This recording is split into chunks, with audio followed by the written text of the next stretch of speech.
The question that we've been asked is, hey, I want to do a legal aid invoice, but I really don't want to invoice them yet because if they don't pay me the exact amount, I need to undo, and there's a video on that, how you can actually adjust based on legal aid payments.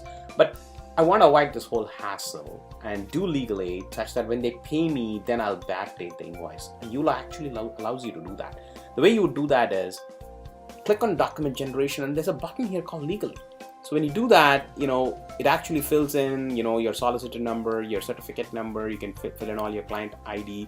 You can even have a date range. You can go like date range to date range, and you can download that. And this document is very compliant with legal aid. It has a time in hours, it sums them up properly, tells you them the total, and it tells the taxes. So it's a much better document that complies with what legal aid wants, and once you get this out to them and they pay you, then you're actually ready to actually do your invoice. And for that, what you can do is you can actually go and backdate. You can say, hey, you know what, I raised this invoice with legal aid on the 24th of April, and you can just backdate it by clicking on the backdate button and say, hey, I did this on the 24th of April, and you can do a preview, make sure that the money that you raised there matches with what you actually sent to legal aid, make sure it's all fine, and then you can actually finalize the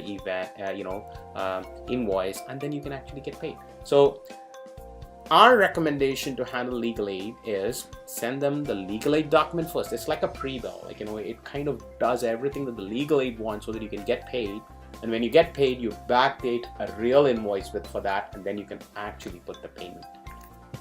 Now, to put the payment, it is a deposit. So you go into general account, click on deposit, and you will accept a client payment, which is legal aid in this case. And we will not allow you to accept a payment till you've raised an invoice. So at that time, backdating the invoice becomes mandatory.